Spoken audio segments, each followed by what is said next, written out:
Welcome back to the Lucid EV podcast, ladies and gentlemen. Mike, thanks for joining me today. It feels weird. We just saw each other in person a mere, 2 hours ago?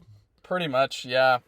Just one of those coincidences that I'm near your area right now. So, and also at the same time, there was some event that we got to attend together, and I got to meet another Mike, even though there's a billion of us. But yeah, we somehow got a meetup to work recently, specifically, I guess today. And it was awesome seeing you, Drew. I wish more people could see you. Yeah, good to see you. Big shout out to, what was it? We also, at this event that we went to, I guess we'll talk about it a little bit more. We met a listener/viewer, I believe, Eric, I think. Yeah. Yeah.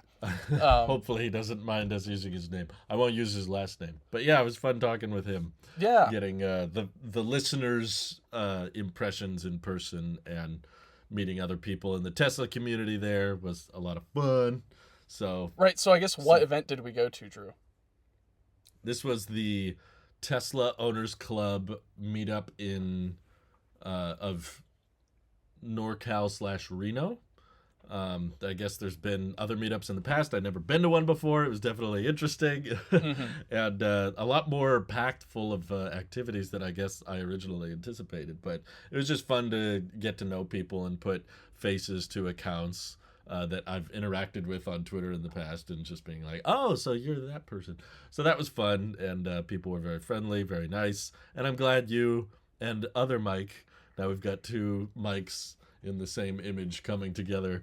And I can attest from the drive home, you were the highlight of the trip. He spoke mostly about you.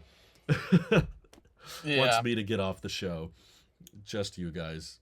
Okay. We'll just talk about whatever we want to talk about. Thing. Yeah. Yeah. We had a lot in common, surprisingly, even though that we have the same name. We had some other stuff that we shared, and it was great catching up with him, getting his thoughts and ideas on certain things, and his dream EV and everything else. But yeah, he's a cool guy.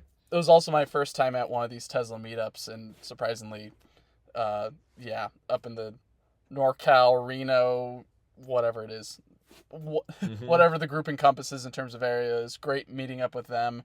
I believe you promised both Mike and me that there would be Cybertrucks at this event, and there was one, specifically the one I was promised two. For the record. Okay. I was told they would be there. Well, there was just the one that was being hounded by a whole bunch of people taking photos of it, but not even regular people. It's photographers taking photos of models posing with the Cybertruck, mainly. I don't think I saw any pictures with the model. I did not expect that, honestly. Right. I did not think that was going to be going on, but I guess I misread. I literally thought when it said models, it meant like die casts. So I was thinking of bringing the, I have it right here, actually, the Tesla cell. I was like, see, I have Tesla models. I was like, oh, no, it's like a photo op. It's like with everybody's models. Taking pictures and actual stuff. Models in suits, cyberwear, and all that. Yes, it was cyberwear for the record. They were fully clothed, just so everyone's clear. But, man, what a big event. They had raffles, they had beer, they had wine, they had lots of stuff, but I got to drive a Model Y Performance for the very first time. And I got to drive a rear-wheel drive Model 3 refreshed for the first time. And you've never driven one. What did you think? Separately drove these things, and it just so happened it was around the same time. Not at the same time. I was whelmed, I guess. Unlike you, I'm a little bit more of a performance, maybe not junkie, but maybe lower than enthusiast, but higher than whatever. I like speed. Okay. Or I guess acceleration. Yeah. So it was a little bit underwhelming flooring it, and it just kind of went. I was expecting more. I looked at the menu and saw that it wasn't in chill and figured, oh, this is definitely the rear-wheel drive then. And also the lack of stock. Well, this one, unlike your car, doesn't have any stocks for using the turn signal, which was a little bit tough. The whole entire time I was driving around a residential zone, I was going to, with my left hand, signal the turn to turn onto whatever street. You're reaching for it. And it's never there, and I realized, oh, it's this button. Oh, it's this button. Mm-hmm. And then I realized, oh, There's an autopilot button. Let me try pressing that. It would just do cruise control, which I was a little bit. I guess maybe Oh, I weird. wasn't getting it, or I wasn't pressing the right button, either for that Did you long or press it whatever. twice? I pressed it twice, and Oh, it didn't okay. activate.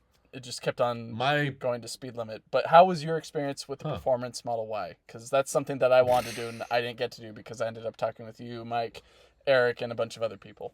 Yeah, lots of people. It's insane. I don't understand why personally we need cars that go faster than that. To me that's already pretty insane, but I guess because I'm not the performance guy. Mm-hmm. I will say that the suspension felt pretty smooth, but I could definitely tell that those larger tires result in a little bit more of a bumpy ride. I know I've heard people claim that because the suspension is so good in the newer Model Ys that you don't even notice if you're on the bigger tires. Mm-hmm. And both me and Mike, other senior Mike, were in the car, and we both were like, "Yeah, nah, we can tell it's still a little bit less smooth. Maybe there's some owner's bias going on, where people are like, well, I bought it, so I notice it being Well, this is also better, coming and from that's two Model fine. 3 drivers as well. The Model Y driver Yes, here didn't get to experience it, so there wasn't a direct correlation, but I digress. that's true. I mean, I'd heard people say that the suspension had been vastly improved, and I'm sure it has, but at the same time, I was going to say, as a 2022 Model 3 owner, it still feels a little bit more springy, a little bit more jumpy on the road with the potholes and stuff. The acceleration, of course, is insane. It's absurd. Um, it's nuts how fast that thing is, and I can't believe that there's so many faster variants on top of that variant. But Mm-hmm. whew, not for me. The Model Y I was in specifically felt like it had a little bit more uh what do you call it, sound reverberation at higher speeds. I don't know if it was a defect with just that car, Hmm. but you know, like when you roll down the back windows in a car and it sounds like a You get some helicopter. buffeting going. There was like a little bit of buffeting even though all the windows were closed, which was a little weird. But one thing I will give it credit for, um, build quality was excellent. Visibility was not as bad as I remember it being. Last time I drove a Model Y, I was like, I could still see okay. Um, Also, the auto park in Teslas that is not ultrasonic sensor supported, the like pure vision auto park, Mm-hmm. pretty freaking good. I may Really? add. It might be juxtaposition because I've tried auto park in my car, and because I have the ultrasonics, I have the old crappy auto park. Maybe it's just because I've had such a bad slow experience with the old auto park, but this new auto park, I used it I think 3 times Mm-hmm. in this Model Y Performance, and it was pretty fast. It understood the angle it had to get in the parking space with. I would like come in at a weird angle and select the parking space and hit park there, and it would just and back right where it needed to go pretty quickly. It wouldn't go too fast or too slow, and it would know exactly how to get between the lines. And I was just like, this is great. This feature's actually working. Why don't Hmm. I get this feature? Simply because I have additional hardware. Tesla, just pretend the ultrasonics aren't there. I have the same cameras. I have the same hardware 3 computer that these cars have. It's like, this should not be restricted outside of cars with it. Like, give this to all Teslas, as many of them as possible. I was very impressed with the auto park, and mine had FSD, so I did use that a little bit when we were going through the back roads. But uh, yeah, fantastic product, but definitely for someone a bit more performance oriented than me. I personally think you could just get the acceleration boost on your current Model Y, and that would be enough. I don't think you need that slight edge that the performance trim offers. I have been thinking about the acceleration boost after so many gracious watchers or listeners of your channel and or the Hmm. podcast have used my referral code, which I thank you for using it. I've got so many credits or points or whatever. I don't know what to do Yeah, with they're them right now. stacking up. I've added a few to the supercharging, so I'm exclusively supercharging right now to help with my daily commute, so that way I'm not having to fill up with electricity at my house and have PG&E Nice. skyrocket my electricity costs Oh, per month. So I'm taking your approach in a way, Drew, with using yeah. supercharging most of the time, which Thank you to those that used the referral code. It's helping a lot with some of our finances, even It's though quite valuable it's for even both though of it's us. only a low cost, it builds up over time, and I appreciate it. It's not something I have to really worry about in the calculation of uh, costs in daily living. But That's good. I have seen that acceleration boost in the app, and I keep on thinking it might be worth it just because I've got Hmm. all these points, and I don't think I'm going to go Yeah. through all the supercharging miles in the amount of time that I've got them, or at least Yeah. the credits that I've got, because they only give it to you for I think a year or 6 months. I forget how long that they Yeah, it's allow you to something have it. like that. I And think it's a year. yeah, so I don't think I'm going to use up that many over time, even though I do commute to work a lot. I'm not sure I'm going to have to buy the supercharging credits that much. So the acceleration boost, I'm a little bit more interested in. What I kind of want to do, if it, just like how Randy puts it, if it gets past the House and Senate, House in the Senate. Yeah, yeah. basically just my wife. What I Uh-huh. might want to do and schedule with you, Drew, is have you come down or I come up. We drive around with the Oh, Model Y with the acceleration, or just the base acceleration it's got right now, okay. then give it the Ooh. acceleration boost package or whatever. And all it does is a software of barrier being dropped. So then Right, we're right. able to unlock that extra zero point 0.5 seconds of 0 to 60, That'd be fun. and just compare and contrast whether that is worth it when we notice the toggle switch was off and now the toggle switch is on, pretty much. Yeah. That would be fun. That would be fun. It's up to you. I'm not going to push you to do it because I'm the efficiency guy. I still think your car is too fast already. So it's your car, but if you're just looking from a pure value, I was talking to some of the Tesla owners at the event today about this that boost, just like credits per dollar, that one's pretty hard to beat because I think it's a isn't it $2,000 as a if you didn't have the credits?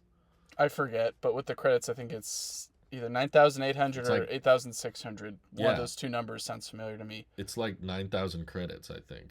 Mm. And that grants you, I mean, is it worth the $2,000? Probably not, but it does stick with the car. Sure. So I know you've said you're probably never going to sell it or whatever, but in the event that you did sell it or whatever, this Mm-hmm. would technically ever Add so on a little slightly bit of increase value, the resale or value. however much Just a it little does. bit. Yeah. Yeah. I do think about that and how long I'll own it, and which I've got full intention on holding on to it as long as I can until something Hmm. happens to it, whether it gets in a crash or something else. I personally am not aiming to get into a crash, but if someone does crash That's into good. me, that will be a bad day.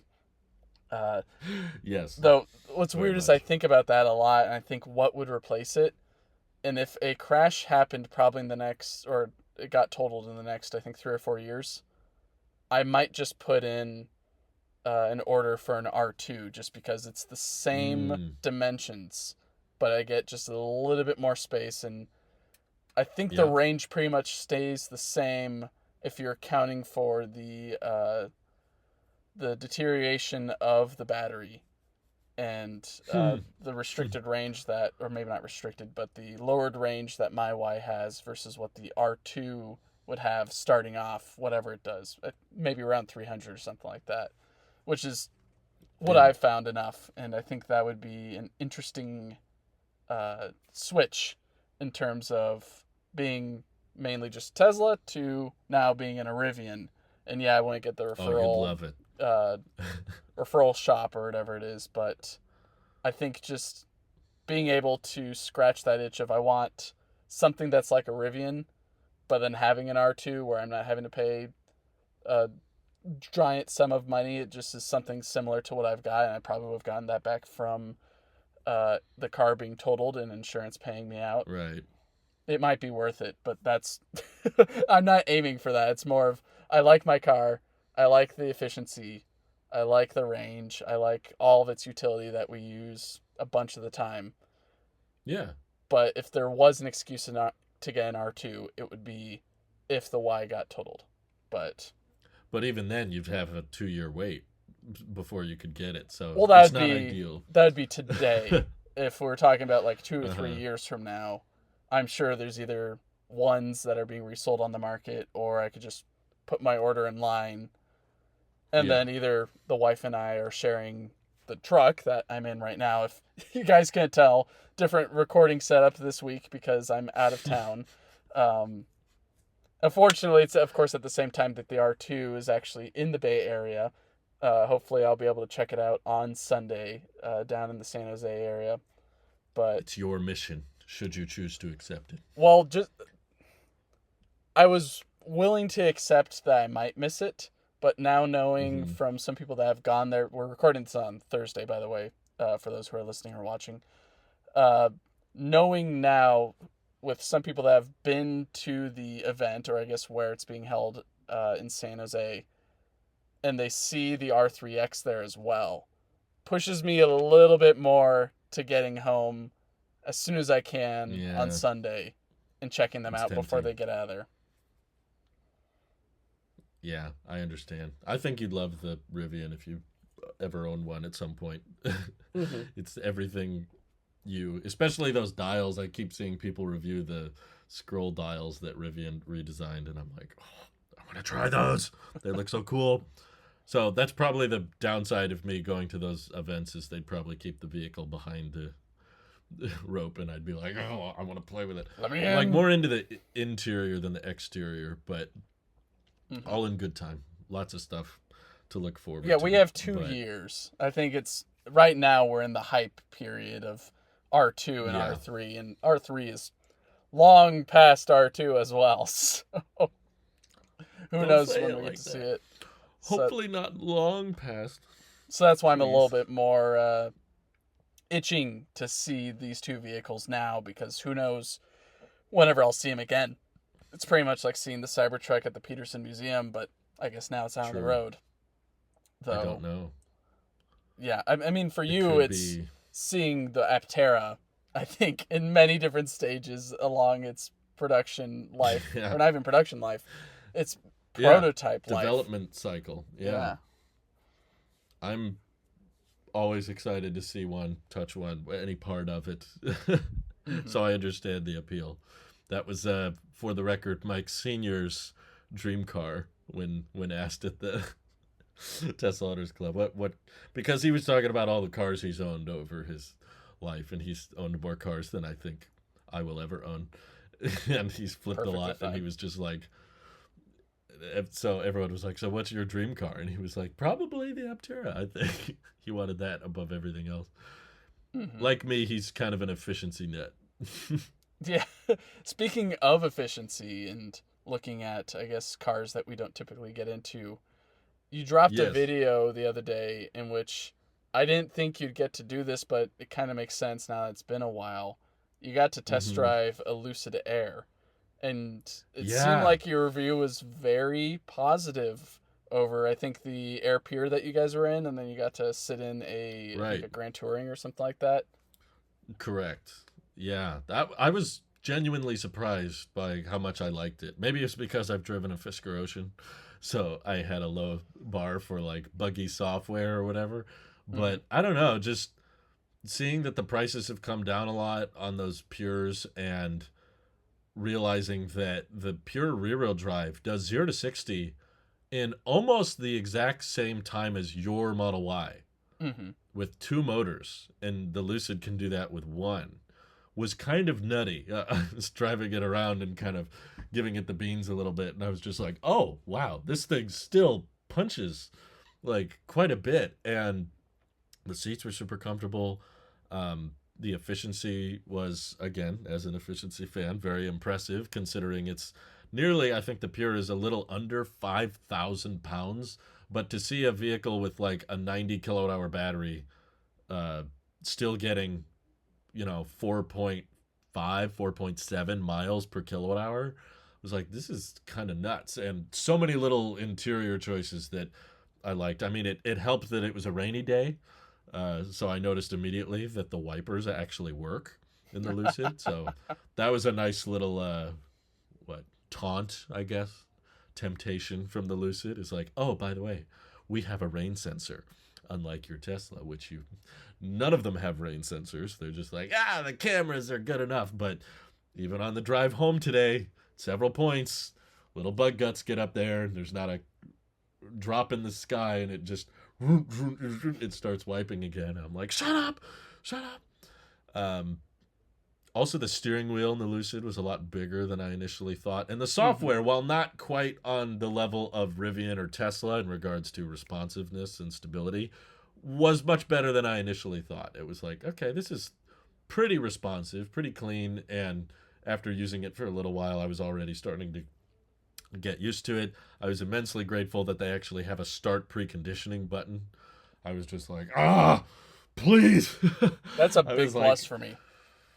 yeah, and the frunk. Oh my god, I didn't emphasize that enough in the video. I did not realize Lucid had the second largest frunk on the market, beaten It's only by what the F-150 the Lightning. it's pretty much what the Model S used to be back in the day when they had so much Yes. more space up there, and something's clogged up the front, or not clogged up, but there's a lot more space removed from that front storage to where it's not Right. as impressive. It's wide, but it's not necessarily deep where it looked as though in the air they're taking all the space they can get, and It was super deep. or giving, I should They say. said you could fit a full-size suitcase, the kind that you would check at an airport and not put in the carry-on. That whole suitcase could fit in the frunk and you'd still have additional space left over. I was like, That's bonkers. if I had this car, I'd never be using the trunk. Everything be going in the frunk. But even so, here I contradict myself. My wife really loved the fact that from the second row seat, you could pull down the armrest and access the trunk through a little pass through. Mm-hmm. And I was like, ooh, that's kind of nice. Plus, because this was the Pure, they had the additional foot room in the back. Sure. So it's a lot deeper for your feet than a traditional EV, like a Model 3 or a Model S. They have very flat floors because of the big battery pack, but Lucid like splits up their battery pack, I think, in order to provide a little bit more foot room. And oh my god, the vents. There's so many more vents in that car. They're not only are they down low, but they're up on the columns as well. Mm-hmm. They're up on the dash and on the doors, and I was just like, dang. I don't know. There's definitely something that clicks or makes a bit more sense once you experience it in person, because I mainly have just experienced Lucid through videos, other people reviewing them, and uh, looking at tech specs. And when you cross shop a Lucid, I think with a Tesla, the Lucid on paper is probably going to lose in regards to just features and price.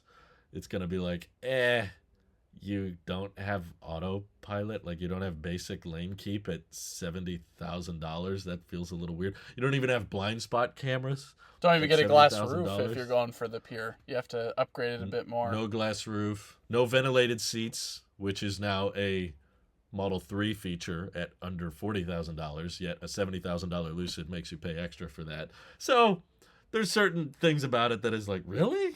You're taking those things out? That sucks. That's kind of annoying. But then once you actually sit in it and drive it around, it's like, okay, I understand the appeal. I'm not the target demographic of this because I do not make that much. I'm not enough. I don't generate enough off of YouTube and podcasts to be able to afford. I mean, I could barely afford my Model 3, and that was like the cheapest one at the time. Lucid is far more than that even, and of course, there's the whole debate about the future of the company, which Sure. is a valid concern for a lot of people. Of like, should you buy a car that's that expensive if you don't know what the long term? But I will say that the cool thing about that event was talking with Lucid owners and employees. Okay. And I think that really makes the brand feel a lot more real, is when you start to understand, oh, there are people that are driving these things around, that have been driving them around. They're not paid, they're not sponsored by Lucid. These are just real people, and they're genuinely enjoying them. A lot of them were not EV fans. They were not electric car owners at all. This is their first EV. And they were explaining to me, like, well, this is what drew me to the Lucid. And then the more I learned, the more I fell in love with it. And I was like, wow, okay, so there's some really passionate people, and Lucid's building a really solid brand and a good community around that vehicle that is very excited for the future and very proud to drive it and own it. And they know that the finances are not looking great, and they have stock, which means that they've lost money. Yeah. And if there's no one really profiting off Lucid stock very much yet, but Or any EV still, stock just really right now. that's true. That's true. Yeah, But but even so, they're doing good. Like they had a big opening at that center, and it feels hard to be like, oh, well, the company's about to go bankrupt when they're like expanding and opening. It was a service center, it's a delivery center, and a showroom all in one. And I was just like, this is a solid brand they got going here. They got a good product and a good community that's willing to. They didn't need owners to come out to that grand opening. The owners chose to because they wanted to help and they wanted to share their story. sure. I was like, this is cooler than I thought. Maybe I've been sleeping on Lucid too much lately. Sleeping more of angrily jabbing with a stick. But at least us on the podcast have Well, been a little bit more negative towards them. I would say that I still stand on my hopes for them to branch out a little bit more. Uh, Sitting on the air as their foundational rock for as long as that they've been is still a bit yeah, worrisome to me. But it does warm my heart that there are people out there who are very passionate about the brand, who do want to help out and want to just drive the car because it's the ideal choice for, I guess, their commuting needs or just their driving needs. But sure. yeah, I still hope that they can accelerate the gravity. Acceleration of gravity. Accelerate the gravity program quicker to market, so in that way they're not just sitting on a sedan as their only product. And yeah, there's multiple trims and all that, but still Too many very trims, in my too opinion. many trims that only get more and more expensive. And Yeah, I love the bespoke nature of their company, where the motors and the interior and a lot of other things are all straight from their minds and their passion, which I love about mm, them. But they definitely need to kick it in high gear because they can't sit on it forever. But stuff like that uh, definitely makes me excited that you got to check them out and that you came out with a positive experience. Along with that, I believe was it the 2024 model comes with a heat pump now, so they get that yay, benefit as well, which I think sweet. is really cool. It's, I think, maybe long overdue. I would think that they'd have that already included with something that is as efficient with its power, or maybe not with Right. its power, but it's able to provide a whole lot of power with a whole lot less energy required, Yeah, surprisingly. And which adding a heat pump is only, hopefully, I guess, going to help them in the long run, especially with adapting to a supercharging network and being able to mm, somehow trip the system, and not trip the system, but find ways around it to where they're yeah. not having to charge super slow, that they can somehow either split the pack or do something else in order to take I think that's it. advantage, yeah, take advantage of the lower voltage system that they have to plug into. Hmm. Right. Yeah, I've I know I haven't always been the nicest on Lucid, that's for sure. But I do recall I don't know if it was on this podcast or not, but I recall saying that I really liked the Gravity when that was finally Yeah. unveiled. I was like, they should have started with this. I honestly felt like this is what should have been the first Lucid. I'm not sure why they wanted to start with the sedan, but I don't know, efficiency first, I guess. But yeah, the Gravity just improves upon everything and does a lot more right. That's Hmm. for sure. But what really wowed me the most, I guess, out of that whole experience was like I realized that wow, not having a glass roof actually makes the interior quite a bit quieter. It was pretty silent on the inside because you just got more sound dampening material in around you compared Right. to glass, which naturally wants to echo and reverb.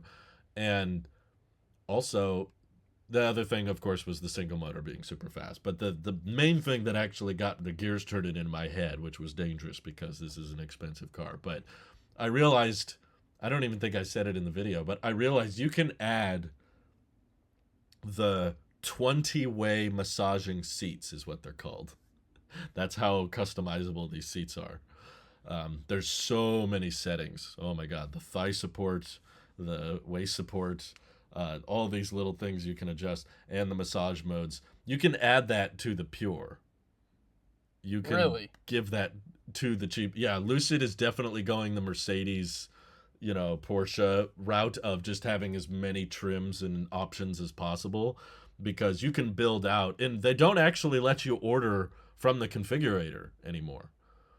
They Hmm. specifically just want you to pick one from inventory, but through the filter to get to inventory, Sure. you can pick and choose a bunch of different stuff. You can say They're body doing the colored Ford roof with way this as well. I color. think Ford also switched to that for the Mach E, where you no Yeah. longer can. I mean, you can spec it out, I think, but you're pretty much incentivized. Hey, here's what we got, which is slightly Yeah. annoying when they come out with a new trim or Right. new options, and you're just trying to search through, and it says there's none in your area, and you're like, I know, I want to Yeah. buy this one.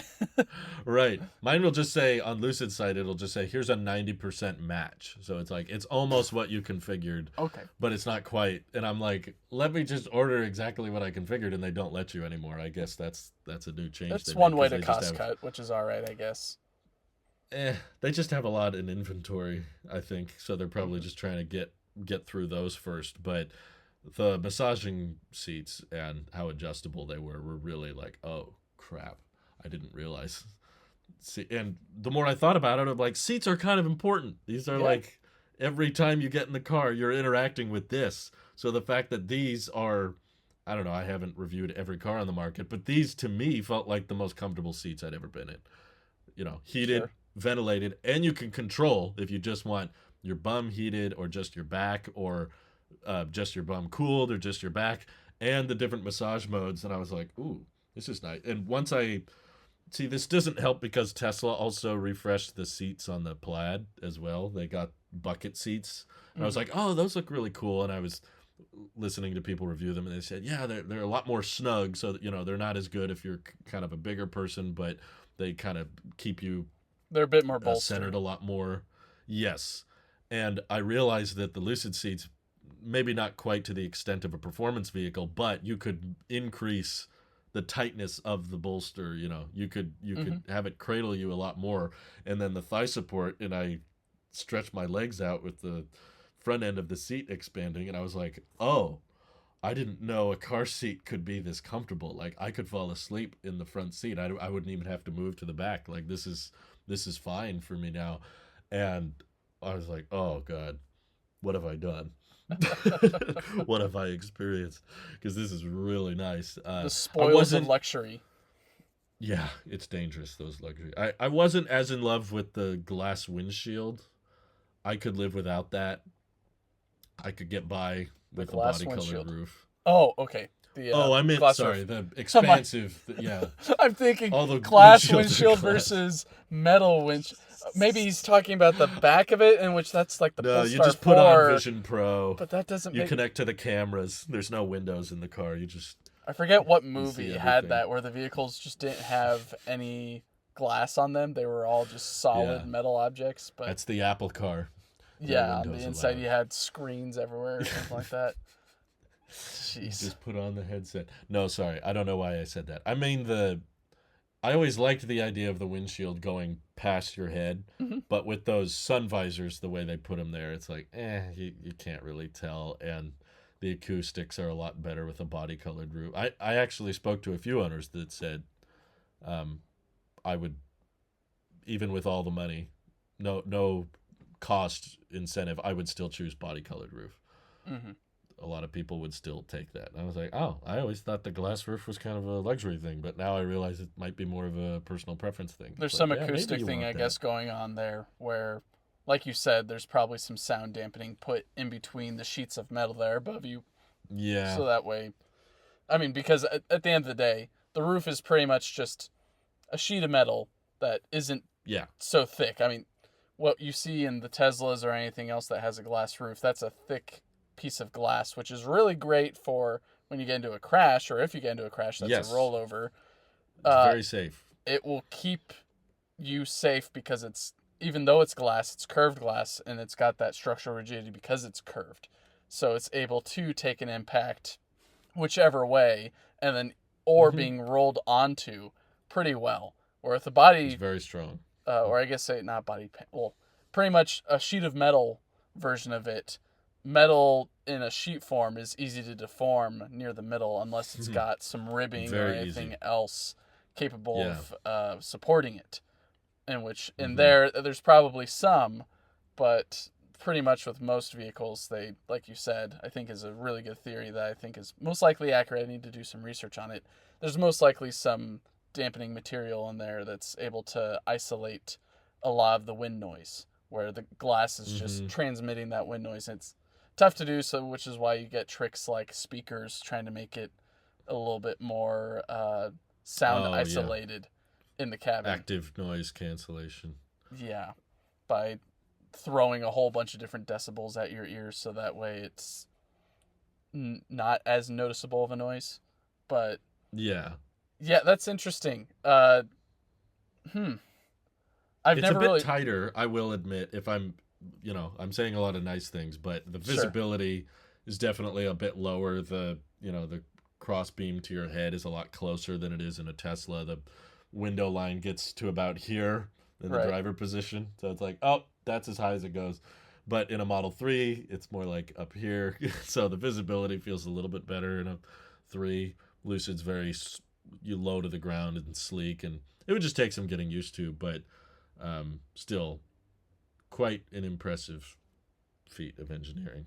That's cool. I'm glad that you got to check it out, and it somewhat reinvigorated your interest in Lucid a little bit more, and not just, I guess, Lucid, but the Lucid Air, where it didn't feel like the Lucid Air was kind of like a moldy piece of bread, but more of like a moldy piece of cheese, where you get that je ne sais quoi of moldy cheese, which is just good cheese for those who enjoy cheese. Oh my god.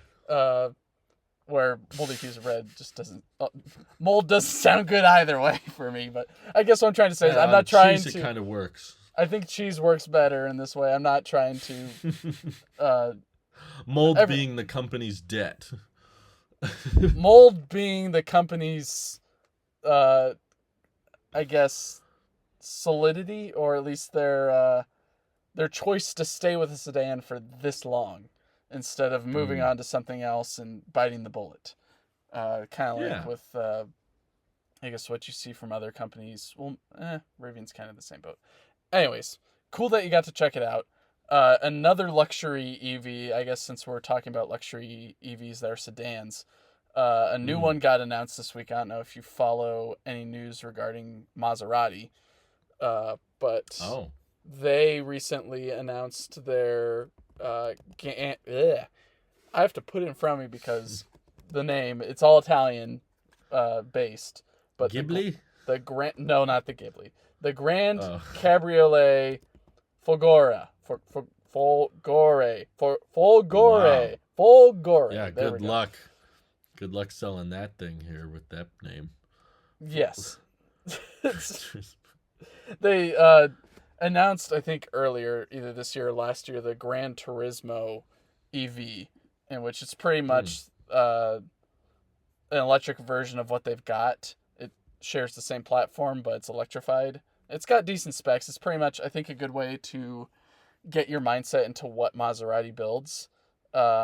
They build kind of luxury cars with decent performance, and that decent performance typically comes from, in terms of internal combustion engines, Ferrari engine that they put into it. So the sound is amazing in it, and it's got decent luxury quality in it. But now with the EV, you don't have the Ferrari engine, so you're having to derive it from batteries and motors, in which have a lot of power and performance in them, but you don't get the sound. So what they've done, because they're phasing out, I believe, the V8 engine, they are mimicking all the sounds from their previous V8 engines and throwing it into these EVs. And so that way it does have some of the sound. On the inside, not on the outside, I believe. Which I guess I'd have to verify that as well, but It sounds like they're going the Mustang route in the way of pumping sound into the interior, specifically the sound of a simulated engine and all that, to make it feel a little bit Yeah. more immersive for what people are used to, which I think is fine. But the looks of it, I think, are what grabbed me the most for the Grand Cabriolet, because I guess the difference between the the Grand Turismo and the Grand Cabriolet is just one has a roof and one doesn't have a roof. One is a convertible, or I guess it has a roof, but it's a Oh, soft top that can retract. okay. In I see. which I think was it Maserati quoted saying that they are the first EV to have a convertible roof, in which then I thought, well, I guess sorry, they said first luxury brand to release an EV with a convertible roof, and I thought, well, didn't the Roadster have a roof that you could take off, or at least the original Roadster from Tesla, in Yeah, yeah. which I'd have to look and verify. I think it does have a roof that you could Pretty take sure it off, did. Yeah, but yeah, it did. I wouldn't say that's a luxury vehicle. That's more of a sport vehicle. So I think Yeah, Maserati is yeah. somewhat vilified, or not vilified, but correct in their statement. But I Okay. think that the looks look great to me in terms of what they're I'm aiming looking at it for, right now. Hmm. and I think they've got a winner in terms of design. It's just for I think it starts at around 190 or 200,000 for the Gran Turismo and Grand Cabriolet. We're Wow. talking more on the scale of higher end EVs that cost a bunch, like a Rolls Royce per Mhm. se, uh, but is not something that the common Mhm. person is going to be cross shopping with. I don't know, a Lincoln or a Ford or anything else. It's pretty much just going to be, well, No, I this is want for this Maserati people. exactly, in which I don't know many Maserati people. But if they enjoy the I don't know. sound of a V8 engine, they'll get it inside the vehicle. Who knows if it's on the outside? But I, I hope so. it's funny to me thinking about it because it comes out in 2025. It made me think what vehicles is still, because Maserati's owned by Stellantis. What EVs has Stellantis come out with, or at least is selling right now? Hmm. And the only ones I could think of is the Jeep Grenadier in Europe, and Hmm. then just recently the Fiat 500e has come back and is being sold in America, and also I guess Europe Hmm. as well. It's been sold in Europe for I think a year or some amount of months. Hmm. I can't think of any other EV that's coming out in Yeah, they America haven't done from much. Stellantis. They've been kind of quiet, So it just which is boggles my funny because mind. they keep doubling down on it. Like we're gonna work on this combined charging infrastructure, and we're gonna make the longest range pick electric truck, and we're gonna do all these things. And it's like, okay, Mhm. let's see it. Let's do some of this. But Right. yeah, things take time. Hopefully they do it right because they're taking longer. That's Yeah, it usually feels the like they're benefit. sitting on their hands this whole entire EV adoption phase that everyone else is kind of trudging through in a way. You see Ford having trouble with the F-150 Lightning and the Mach-E Mm, in terms of sales. yeah. You don't see. I mean, there's some trouble from Tesla, but it was just reported. I think was in Q1 of this year. 1/3 of EV sales in the United States were the Model Y, which is hilarious to me. That's nuts. It's kind of on the same Wow. level of I think was it 1/3 or 2/3 of EVs in the United States were Teslas. I think last year or the year before. Uh, I think it was 2/3 or something.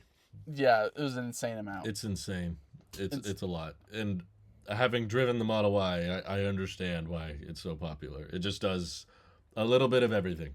It's it's like all over the it's got the place. acceleration, it's got the range, it's got the storage, it's got the ride height. It's like, yeah, of course. No wonder it sells so well. It's a great all-around car. Right. Um, I'm driving on but some roads out here where I'm at, and you wouldn't think you'd find an EV out in some of these farm roads, and then suddenly I see like three Model Ys in like a 5 minute span. I think, where am I? And why do these people own Model Ys around here? You would think deep in this area that I'm at, there'd be a little bit more gas focus, in which there's a whole bunch of trucks, but there's a decent amount of Ys still. And I think, okay, yeah, this is definitely one of the best, or is the best selling EV in the world, which is just mind blowing to me. Selling anything, car, gas or electric, which is pretty nuts.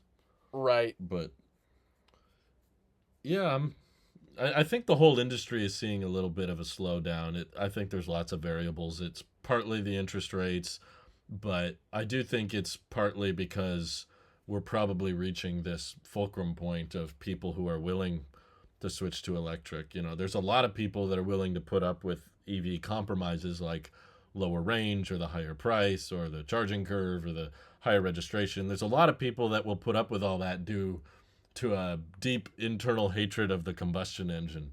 They're just like, I don't want to own another car that runs on gas. I'm sick of that. I need a car that can just get me around efficiently and reliably, and I don't have to worry about transmissions and oil changes. And there's a certain number of people that has probably been served to with the existing EV market, but we're probably reaching the end of that where, okay, now there's a lot of people that don't mind owning a gas car. Now you got to start selling those people on it, and they are not that interested. They're looking for EV FUD everywhere they can, and they're going to find it because there's lots of EV misinformation for people to cling on to that I still see on a daily basis. And it's like, yeah, that's not going to be easy to sway that person, because even if you tell them the truth, if they hear the truth and then something that's not the truth, but they're not sure which is true, they're just going to say, okay, it's a stalemate. We don't know if EVs are better because I'm hearing conflicting things. So why would I buy an EV? And I think in some ways this is good because it means EV brands have to try harder, which is more interesting for me. I remember the day just a couple years ago where EV demand was through the roof and the prices kept going higher and higher and they kept getting rid of things more and more. They kept taking things out. That was not a fun time. I mean, technically on paper, yes, it's good that the EV demand is high, but overall, I would much rather be in a demand-constrained market, maybe not as a shareholder, but as a content creator. It's far more interesting when companies have to actively try to come up with more interesting products or more diverse lineups in order to win over more people. That's why we're seeing things like Rivian with the R3 trying to mix things up a bit, or Lucid go more cost effective with the Air Pure. And it's like, okay, we really have to sell these things, so let's get the prices down. Tesla with the whole Highland refresh, that was mainly motivated, I think, by the demand is not what it used to be. So how do we incentivize people to consider buying a Model 3 again? Well, let's improve the seats, let's improve the suspension, let's improve the acceleration, the efficiency, the aero, the look, the headlights, the taillights. All these advantages come along whenever Tesla has to try to win people over. So it's, on some aspects, it's kind of a downside because it's like, oh man, there's a lot of people who don't want to go to EV and Tesla's not going to grow as fast as they said they would. But on the other hand, it's like, we're probably getting way cooler cars at the end of the day, right? You'd hope so, yeah.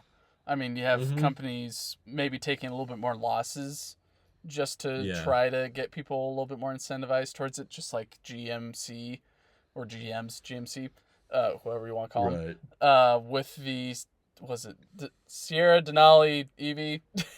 Pretty much you got it. The reskinned version of the Silverado EV, but a little bit more premium features in it, getting 440 miles of range. It pretty much got the Silverado treatment of, we improved the specs and we decreased the cost. Starts under $100,000, around like $98,000 for the Denali launch edition or whatever, and gets a bunch more, or maybe not a bunch, but a decent amount of towing capacity, carrying capacity, range, and everything. I mean, like, they're doing everything they can to try to drive sales for these things, and which I think is great. Even though it might come at a cost for them, it might force them to pigeonhole themselves into how do we make a great product, but without breaking the bank. And so you get these companies trying to stretch their dollars a little bit thinner. and which sometimes is good. So then that way that they're being a little more frugal with their engineering teams and their manufacturing costs. And so then that way Yeah. they can deliver a product that still suffices what the customer wants at the end of the day, Hmm. but is a little bit more unique or, I guess, bespoke or inspired. But yeah, it might cause some to go into maybe not a death spiral, but a little bit more of a fragile state for the company. Just like with what we Yes. see at Rivian, having to cut like a decent amount of employees. We've seen two Tesla executives supposedly leave on their Oh, own free volition, but it sounds like they might have been part of a uh, I guess freeing up of executive positions in terms of trying to cut costs as well, being Drew Baglino and I'm forgetting the other name. Do you recall, Drew? Rohan Patel, I believe. But Okay. yeah, Baglino hurt the hardest because he's just been there for so long, and I liked him so much, and I was rooting for him as a CEO to fill in for Elon, but Hmm. uh, I did not take that news well. I was very sad. I Do you was think like, he's going to come end up on. somewhere else in the industry? Like Rivian, Lucid? I think I saw Jeff Bezos followed him after he departed on Twitter or something, so I don't know. But I wouldn't, let's just say I wouldn't be completely shocked because, like a lot of comments said on my video, most of the time when an executive resigns saying that they're going to spend more time with family, Hmm. that typically means they were let go and are trying to put on a united face because they obviously, everybody involved owns a lot of stock, so they don't want to come across as split and angry at each other. So Elon was very friendly and apologetic, and same thing with Drew and Rohan. They were both like, "Yeah, yeah, thanks for all the challenges. I had a great time. You know, it all went well." But I'm like, this just feels weird that multiple big Tesla executives would decide to focus more on their family at the exact same time. Like that doesn't seem likely that this is purely just I'm tired and I get it, it's a lot of work. I understand why someone might retire, but Well, especially at not at Tesla. this stage. The Yeah, startup or especially at the Tesla. startup mindset of we are going to work you like a rag being worked Yeah. at to get all the water out of it. And you were And just those going to guys be, knew that. yeah. They were on board with that from the beginning. And Baglino, especially in the Monroe Live interview when the Cybertruck launched, was talking about 4680 roadmap targets, and we're going to get up to this point, and we want to get the range up to this, and we're aiming to, and then the lithium refinery coming online. It did not seem to me like Baglino was anticipating to retire. Like, Maybe, yeah. I don't.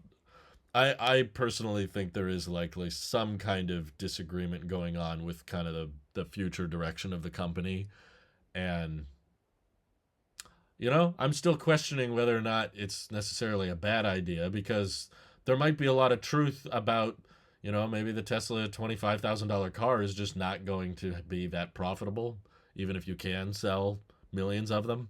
It might not have very good margins because maybe the 4680 ramp hadn't gone the way they had hoped, or Elon could be catching on to the fact that a lot of used Model Ys and 3s are already approaching 25K. So why would we release a new car at 25K when it's going to be cross competing with last year's model? So maybe Elon's somewhat correct in that, you know, the 25K market is not going to be as prosperous as many people think. I mean, on paper, yeah, you'd probably sell more vehicles, but financially speaking, the risk may be higher, but the reward is technically way higher for the robotaxi route. But I still personally don't think that robotaxis can be achieved as easily as he thinks. I don't think they'll be as profitable as he thinks, but I can at least understand why he believes they have to try. It's like we have to really make sure that this route is not possible because just selling cars to people, there's like a law of diminishing returns with how cheap you go. Sure. Yeah, I think the way that Rivian did it, where instead of pursuing robotaxis or autonomy first, they pursued trucks, SUVs, and vans, and specifically doubled down on the vans for Amazon, and that gave them a big boost in reputability for a EV van, and showing that it doesn't get like the best range, but you don't really need all that range realistically. Not for a delivery van. No. And so, and I saw two on the way home. That's how common. Same. I saw one rescuing another, actually, which was pretty funny. Oh, really? In which, I don't know if you watch. There's one guy that, I forget his name. He ran a channel where he was doing deliveries in the EDVs, or at least in transits, and then got to drive an EDV. I know who you're talking about. Up in Seattle. Yeah. And you would call them rescues, where someone got too many packages and or something happened to their vehicle or something else, and another person didn't have that many packages to deliver that day, and so they'd come help out, split the packages in half or something else. Not like physically, but here, you take these orders, I'll take these orders, and then we can finish out the day at a reasonable time. And that was pretty much what was happening when I was driving back from the Tesla event that we went to today, where they were off on the the shoulder, and they were pretty much back to back, almost like two spacecraft docked together, so that way they could easily just organize packages. The docking maneuver. Yeah, but you're right though. Rivian focused on just what are the most like popular vehicles in the country, and they knew pickup trucks, and big SUVs, and they just went all in on like, and vans are very common as well. So they just went all in on like, what are the most popular trims? Let's just start with those, and we'll probably have a lot of demand for them. And the demand keeps growing. I think I saw R1S was 4th best-selling EV in the country. I think it was 4th or 5th. Yeah, I recall it went. I remember. And it's so much more expensive than the first 3. You know. I think the thing that was striking to me, because I don't remember what the first 3 were, but I remember. Well, Model Y, Model 3, and then the 4th or 5th was R1S, and then right after that was the Ford F-150 Lightning. I thought, these two are not around the same price. They're around like $20,000 to $30,000 difference, and yet the R1S is beating the F-150. I thought, the demand for the SUV is insane, and Rivian definitely has pretty nuts. That generated interest in both their brand and their product. And just to think, this is beating out the F-150 Lightning. Who knows what the R2 is going to generate in terms of interest and how that's going to go. Sure. Yeah, I'm selfishly more interested in the R3, but at least on paper, I understand why they want to prioritize R2, because they're like, we have a form factor that works and is selling well. Let's just double down on that, because just look at how successful the R1S is now when it's a $70,000, $80,000 car. Now imagine if it's a $50,000 car, what that's gonna. I mean, I think it'll eat potentially a pretty big chunk of Model Y's launch. I don't think it'll kill Tesla, just so we're clear. I don't think Tesla's doomed. Even if robotaxis don't go well, I don't think Elon's like betting the whole company, like the whole brand will fall apart. But I do think that it could be, like, if we were looking at it as a race, like a track race, a bunch of runners, I think Tesla has an insane lead right now, and robotaxi could be a huge stumble where they think it has this big reward and maybe it doesn't. And if it does, great, of course, that'll all be wonderful. But in the event that it doesn't, you're not necessarily losing the race, but you give a huge advantage to all of your closest competitors that can now close the gap between you in first by a lot closer margin. Like, it gives an opportunity in the same way that Tesla doesn't really have a true full-size SUV option. You know, they've got expensive and more affordable crossovers, and they've got their pickup truck, but just look at Rivian's sales on the fact that the R1S is selling so much better than the R1T, and Tesla doesn't really have a direct competitor to that. There is no cyber SUV, and Rivian, I think, is kind of taking that lead of like, okay, a lot of people want this. Even with CCS, even without the supercharger network, the R1S was still able to pull so far ahead of the rest of the EV market. For a young startup like Rivian, it's honestly kind of impressive. Like, it's outselling the Ioniq 5. It's outselling the Bolt. It's outselling the ID4. And it's twice the price or 3 times the price of any of those cars. Mm-hmm. It's insane. People love, especially here in America, and since this is focused a little bit more in America, Yeah. it's insane what people will do in terms of stretching their wallets to get an SUV. And specifically, not even just an SUV, an electric SUV. And even though that EV sales compared to internal combustion engine sales are still fraction, Sure. it's still impressive to see the fact that people are willing to shell out this much money for a product that either is their first EV or even just something that they're very passionate about and they've got no clue what they're stepping into necessarily. I mean, like, maybe they've ridden someone's that they know of, but even still, Yeah. just like they're willing to put their money down and say, yes, I'll take it. Which is just, I mean, there's probably a lot of people doing the lease option as well, but still just enormous, eye-opening, not experience, but just data for me to look at in terms of that list of, wow, people really like their SUVs. In which, I guess, going back to the original, I guess not tangent, but parallel line that we're talking about, I think Rivian, in terms of what I was talking about, the vans, I think they put their eggs in terms of a side project in the right basket being vans. Where Tesla putting their eggs in the side project being robotaxis is still very uncertain because we don't know, one, I agree. what the robotaxi looks like, 2, what it's going to cost, 3, how many there's going to be and who they're going to be offered to, and then 4, how, I guess, is it going to be legal to use in public, or is it going to be restricted That's the biggest heavily problem, because in of my cruise? opinion. Yeah. I'm sure Tesla's got a robotaxi concept car floating around behind the scenes. I'm not too worried about what it looks like. I'm sure Tesla, knowing their manufacturing expertise, can make a cost-effective, aerodynamic, practical robotaxi. We were talking about that today at the event. That was kind of fun, hearing everybody's different I think it'll be like this. Oh, I think it'll be more like this. That was fun. That's the easy part. To me, the hard part is going to be regulatory approval, because right now there are, Waymo vehicles that are somewhat autonomous, but they have to be approved on a per city basis. Sure. And there has to be employees that are ready to take over, and in certain weather or certain times, they're not autonomous. And Tesla trying to figure out some hybrid way, because they always have this, oh, we're not going to need a wheel, we're not going to need pedals, we're not going to need to do all that because it'll be so good.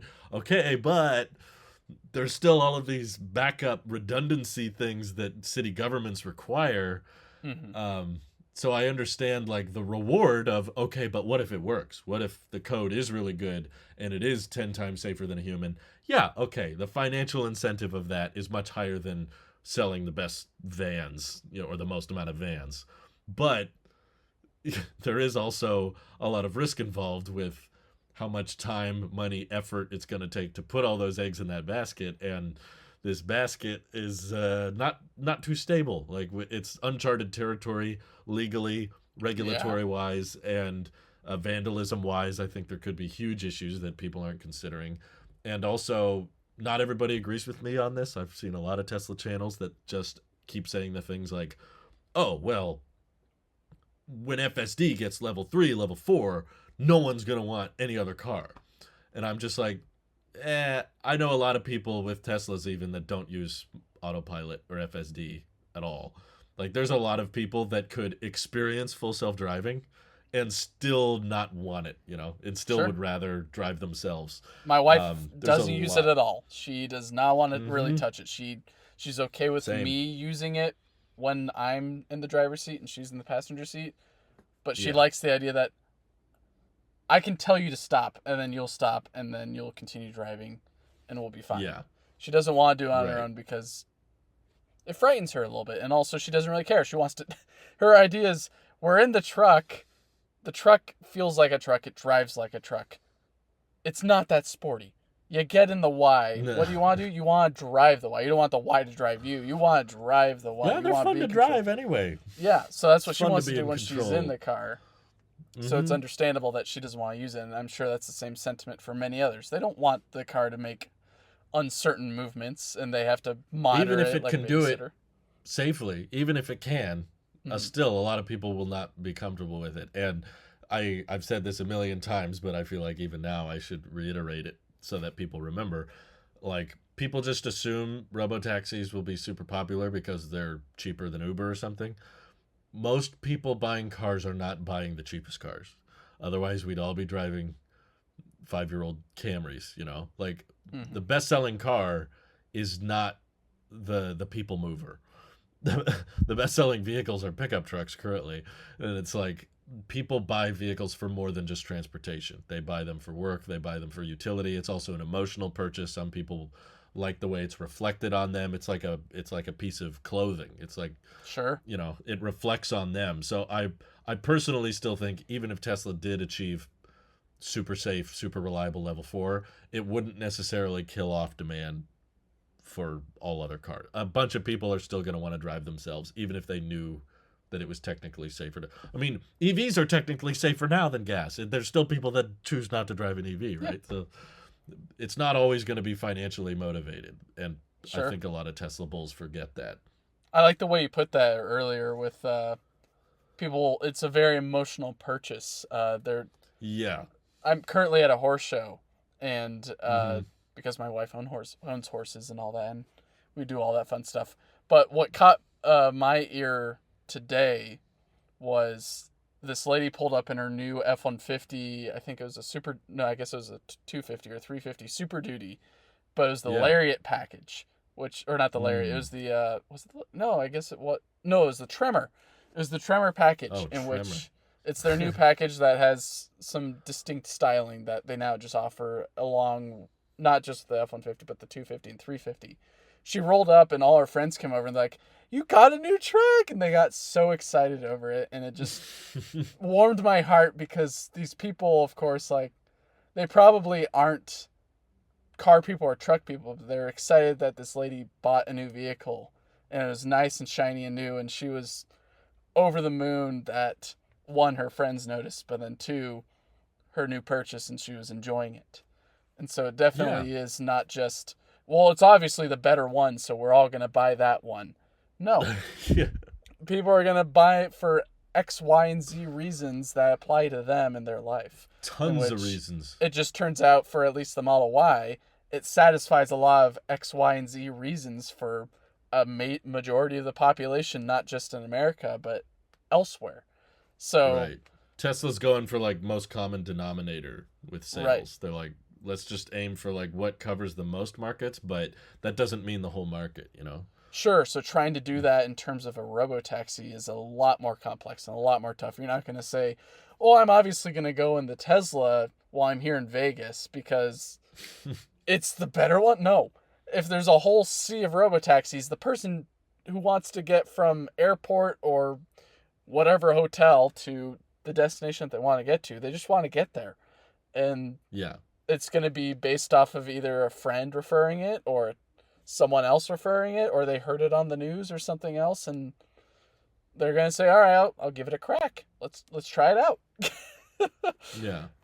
So it's just, Absolutely. it's not going to be based off of, well, obviously Tesla's the most well-known brand. Not even. You get people way out in the middle of nowhere, they're like, what is that? Yeah, and a lot of people that have a negative association with Teslas. Like I Those things could catch on envision a fire. situation exactly. I still run into that. I could envision a situation where you have level 4 robotaxis driving around people at a city and people still choose not to take it simply because they think the battery will explode. Hmm. It's not logical. There's no statistics backing it up, but it does affect buying behavior, and we see that in the market currently because there is still a ton of people that write off EVs or don't like EVs, and they'll cling on to any misinformation they want. They'll do the exact same thing with a robotaxi. Yeah, So, but I'm at the same time, while I don't necessarily think it'll work in Tesla's favor, I hope I'm wrong. It would be cool if robotaxis did really take off, but I'm also simultaneously grateful that we have multiple brands all attempting very different things. sure. I'm glad that Rivian is trying to be more adventure focused. We have Aptera being efficiency focused, Lucid being a bit more luxury focused, and Tesla can be autonomy focused. It's good that we don't have all these companies trying to be the exact same thing. That's kind of refreshing. Right, I agree. And even applying that to the robotaxi fleets as well.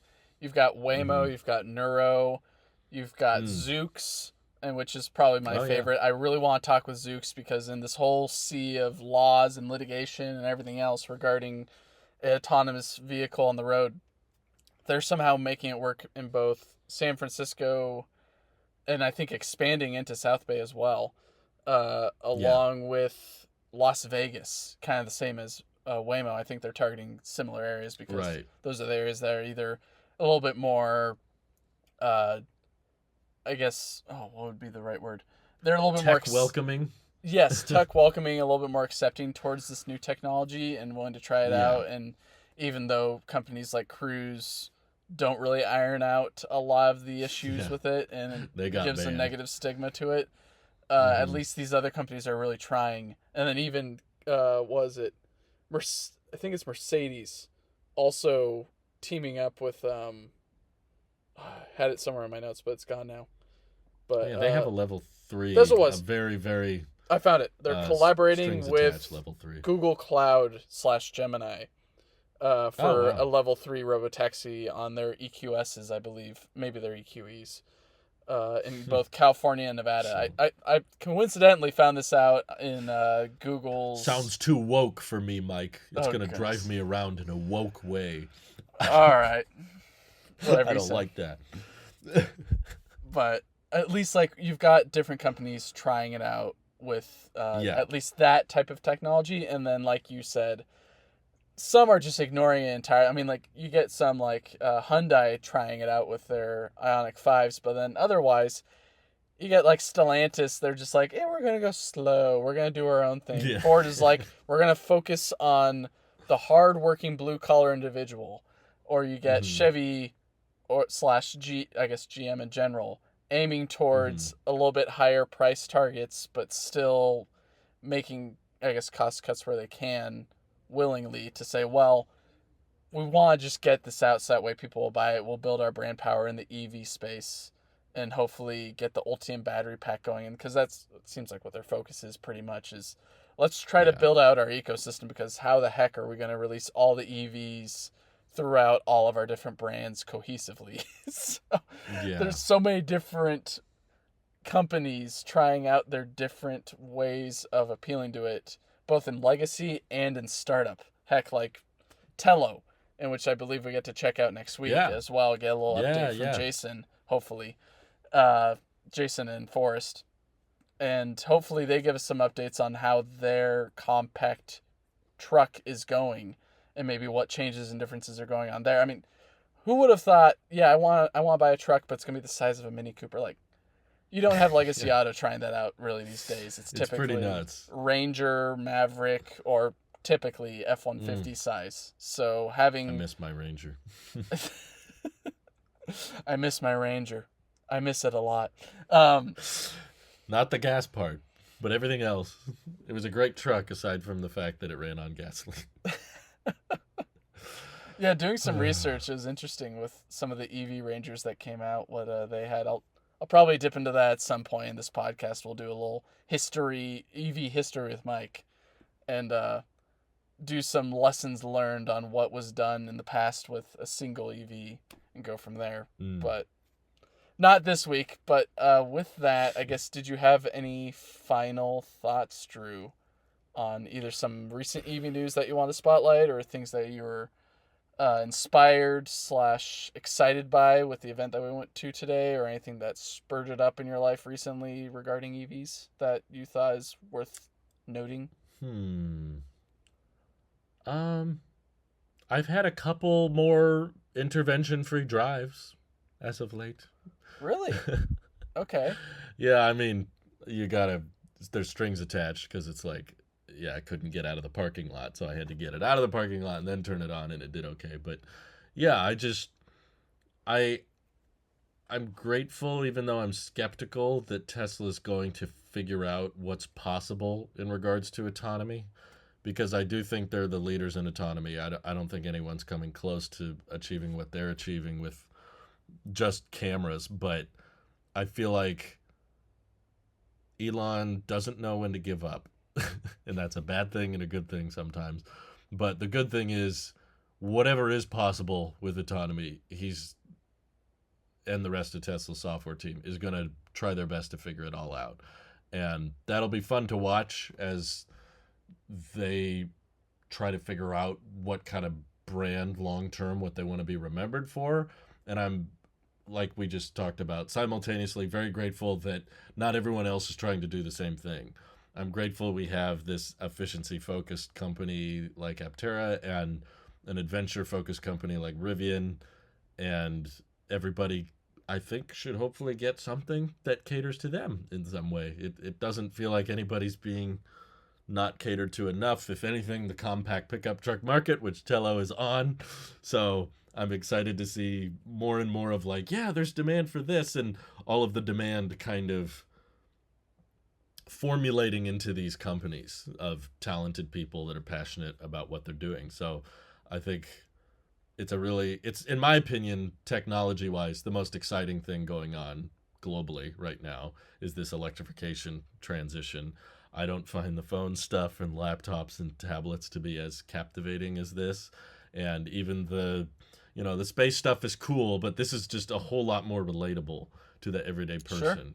Sure. I'm excited for SpaceX and rocket launches and, that kind of thing. But it's fun to watch and talk about, but this actually relates to the individual so much. How do you live your life really affects what kind of car you drive, or what things you're looking to do with your free time, or how you want to explore, or what financially you want to set yourself up for. If you're looking for more efficient, cost-effective transportation versus more off-roady, I want to explore the great outdoors, or I don't want to do anything. I just want to get in the car and the car does everything for me. It's cool to see all these different avenues being explored, and it's like we just get to be along for the ride. This is fun.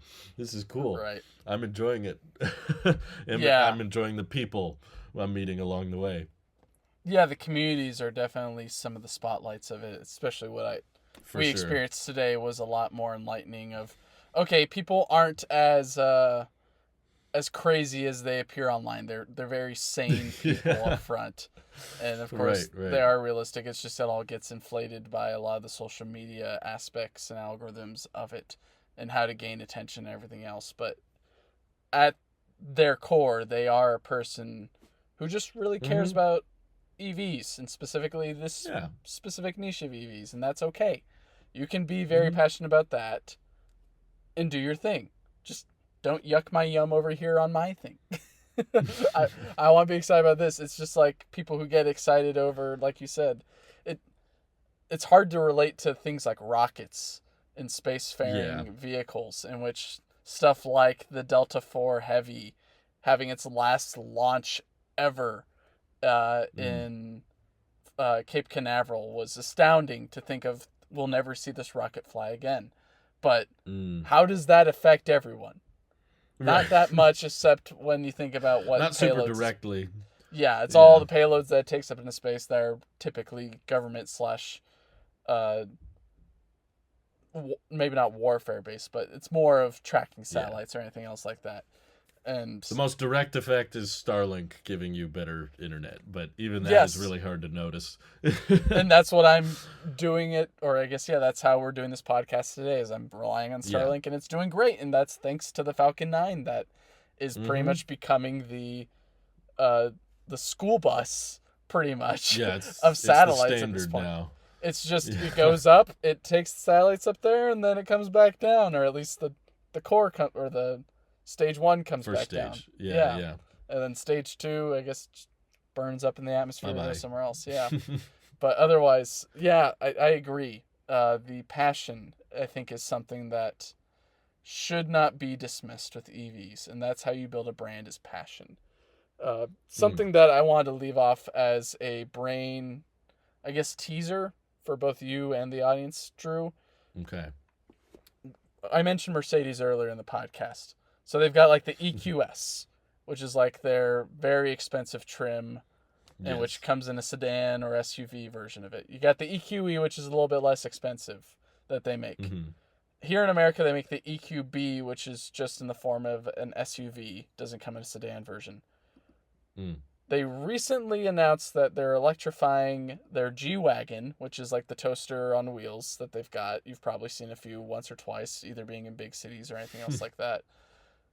What do you think that would be called? You got the EQS, the EQE, and the EQB. And you got the G-Wagon that's getting electrified. You would be wrong. And I'll talk about that in the next podcast. But with that, thanks for joining us this week. Appreciate you listening or watching us. And if you enjoyed me being in the dark, well, there we go. For those that know that reference, you know it. Otherwise, we'll catch you next week. Thanks for listening, and have a great day. Bye. Bye-bye.